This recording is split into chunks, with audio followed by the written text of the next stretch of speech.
is good, YouTube? Quinn Wade Basketball Analysis coming to you with a quick video. I wanted to let you guys know I got some new merchandise available, not just t-shirt anymore. I got different type of t-shirt, different type of shirts and logos that you can purchase on my spread shirt, and also hoodies now. We have expanded and added more to the channel and more merchandise for the brand. Thanks for supporting. It will be in the description and the links will be in the comment section below. Thanks for helping me and supporting the movement. Quinn Wade Basketball Analysis. I'm going. What is good, YouTube? Quinn Wade Basketball Analysis coming to y'all with that analysis today on Friday. Hopefully, you guys all having a good day and doing your thing and getting ready to relax this weekend for the holiday. But I want to come to y'all with this De'Aaron Fox video. Y'all knew it was coming for people who subscribe, just because I usually do these type of discussions about guys potentially getting max contracts. And it's very interesting, and it's something that has to be discussed because it's just a big part of a team going from a rookie scale contract to really making the big dollars that can really impact the salary cap of the team. Keeping De'Aaron Fox on a rookie deal is nothing. It's easy to pay him his money. It's easy to have him on the team because you're not really investing that much salary cap into him.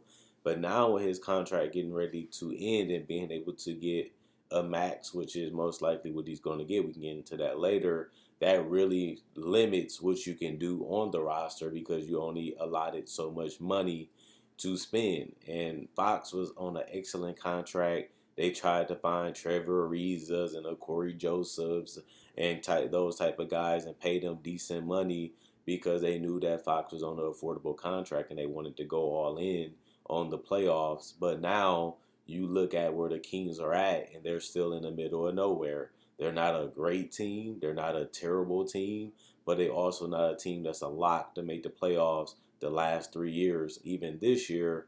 And I even believe next year they're going to struggle to be a playoff team. They're going to be respectable. They're going to be a team that's going to go out there and compete and try to win, but they just don't have enough to be a great team just yet.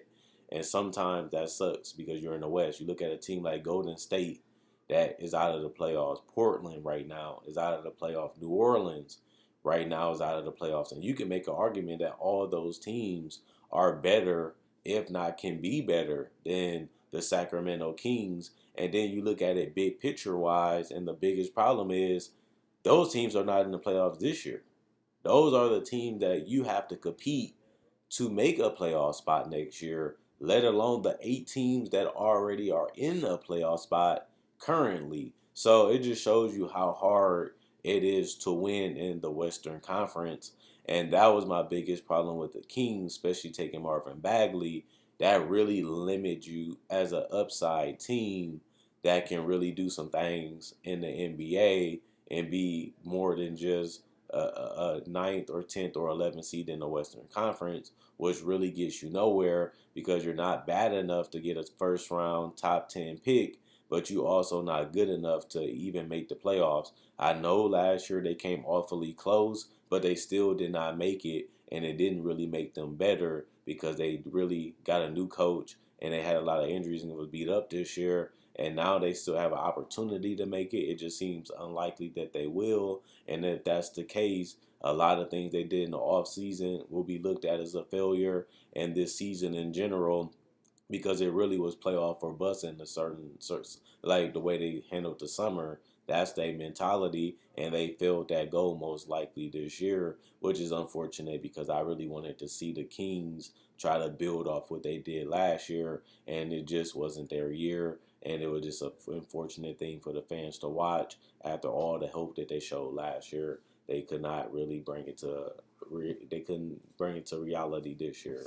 But Fox is a guy that's very, very interesting because a lot of people don't look at De'Aaron Fox as a franchise player. A lot of people don't look at Fox as a guy that can be the best player on a championship team, which in my opinion is fair because that's how I feel about him. I feel like Darren Fox can definitely be an all-star in this league. If anything, he showed that this year, his ability to take over games in the fourth quarter, knock down big shots. He improved as a three-point shooter, which was one of his biggest weaknesses. He shot 37% last year.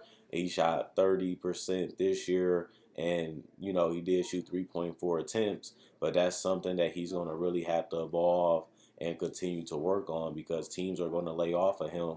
Teams are going to give him those threes because they rather him get a three than get in the paint. They rather him get a three than him hitting floaters just because we haven't seen him do it consistently. That just depends on what night it is, but he's going to have to really get that thing locked up because if he doesn't have a three-point shot, they're going to guard the pick and roll different. They're going to cover him different. And they're going to really stand by a lot of his teammates not opening the floor the way you want it to be because they really know that Fox is not going to drive if they put a wall up or put two guys away from the basket and just concede the three.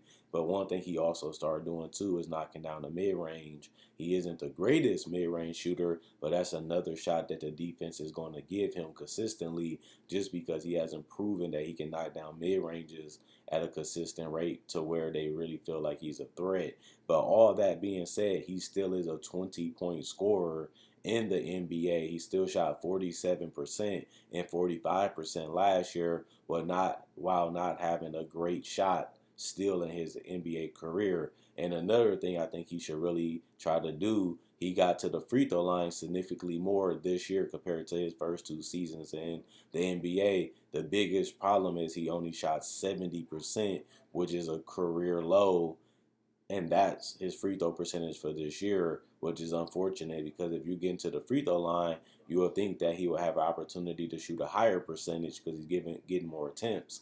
But it just shows you that his shooting still isn't there yet, and it's something that he really needs to improve if he wants to really take his game to the next level. Another thing he needs to work on is his decision making and his playmaking ability because his turnovers went to 3.1, which is also a career high. They used him more. They wanted him to do more, but he didn't really master it just yet. But the blessing part about De'Aaron Fox is he has shown improvement. He has shown that he loves the game and he's willing to put in the work to be great. And he also has shown that he's hard on himself and he really wants to be great. And those are the things that make the players the all-star. Those are the things that make the players great is when they don't settle for less. They continue to push themselves and they really criticize themselves and they willing to take constructive criticism to improve and enhance their game, not just for themselves, but also the coach and the whole organization, but not that just that, their teammates. And I feel like if he would have stayed healthy majority of this year, his numbers will look totally different than they do right now. This is something I can't prove, but based on when he came back and the way he was playing when he was back for a couple weeks, he really started putting up numbers. He really started closing games, and he really made the Kings more respectable and more credible. And I thought that was impressive. But he still does have to show this improvement for an entire season. That's going to be the last thing that I say before you give him the max. Even though it's going to be tough to find somebody better than Fox, even though Fox does seem like he can become one of the top 10, top 5 point guards in the league, as he's only 22 years old currently, and we're basing it off his improvement in the fact that he has consistently got better every season. He can be one of the best point guards in the league. Will he be a top 10 player in the league?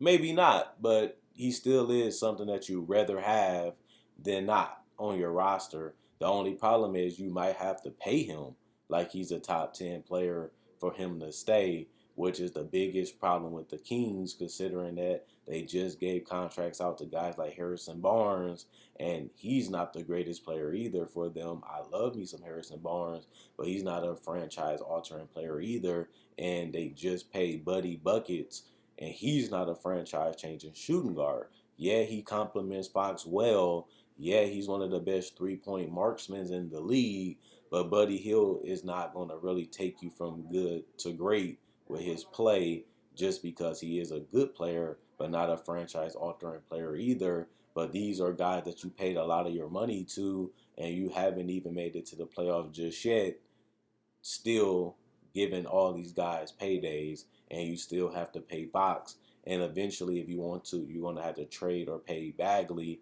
Then you got Bogdanovich, who you don't want to pay because you don't really have the cap, because you're in a situation where you have to pay your young players now, but they also deserve more money. And now you don't really have enough money to fill out this roster with quality players, because you're going to have to compensate the great players you already have, which means it's less money for everybody else, which means a team that's not making it to the playoffs but paying everybody like they're max players, when they're great players, not elite players, get you in a situation where you're good, you're not great, and you're not good enough to really be a threat. And that's the problem they are in right now. Once they pay Fox, once they probably might let Bogdanovich go, they're going to have to really rely on internal growth for them to be a playoff team. And even then, this is my biggest problem with what they're doing. They're still not a championship team.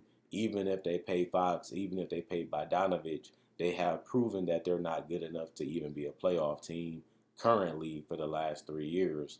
Only problem is this will be your team, and they're going to have to develop significantly if they really want to go to the next level. I don't see Harrison Barnes getting significantly better. I don't see Buddy Hill getting significantly better. And even if Fox and Bagley does, is that meaning you're going to be a title contender, or will that just mean you're a sixth, seventh, or eighth seed at best, which is still in no man's land, because the whole point of making the playoffs is to have an opportunity to win a title. And if you really don't have that opportunity, you're better off trying to find another way to rebuild to get to a point where you can really have a legitimate chance to win a title. And if you're not there, you're in the middle of the pack, basically fighting for a first round to second round exit, which is never really satisfaction, because you're always going to want more, but you're not really capable of doing more depending on your talent in the roster that you have, which currently has proven they just don't have enough.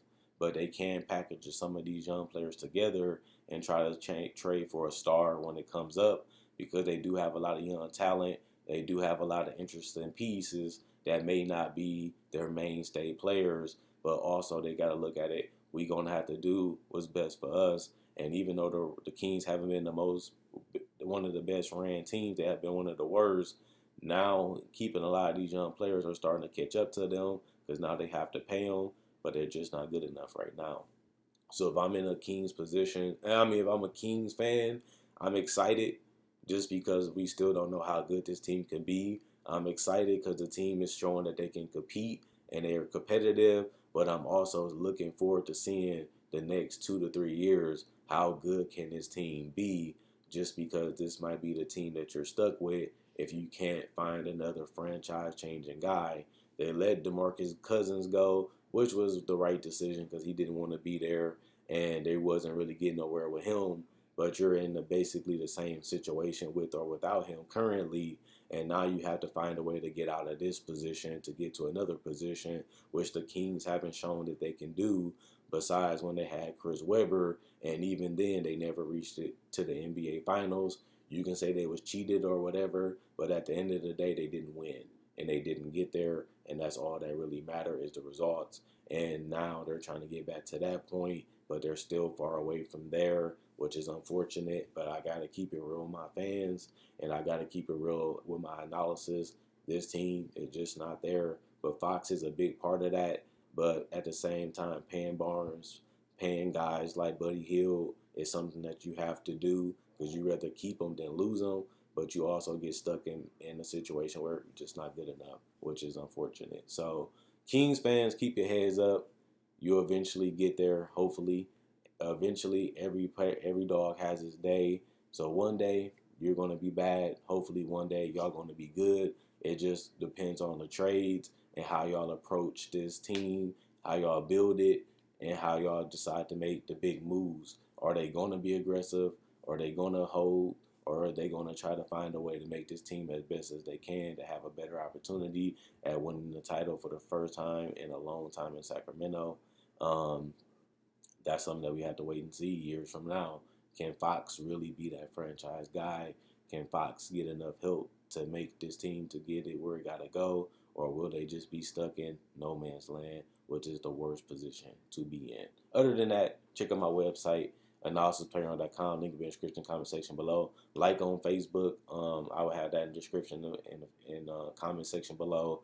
Also, check out my older videos. I got over 1,000 videos. I do discussion just like this. I break down players, rookies, and legends. Check that out on my channel. I also do cover Summer League. I also do cover the NBA draft, season preview, trade deadline, free agency. So if you love basketball and you can't get enough, this is the channel for you, as I do make a video every day, and they all are different variety, just to make sure you guys have something different each day. But other than that, Quinn Wade basketball analysis. I'm gone. Hopefully you guys enjoy the weekend and your holiday, and I will be back tomorrow. Peace.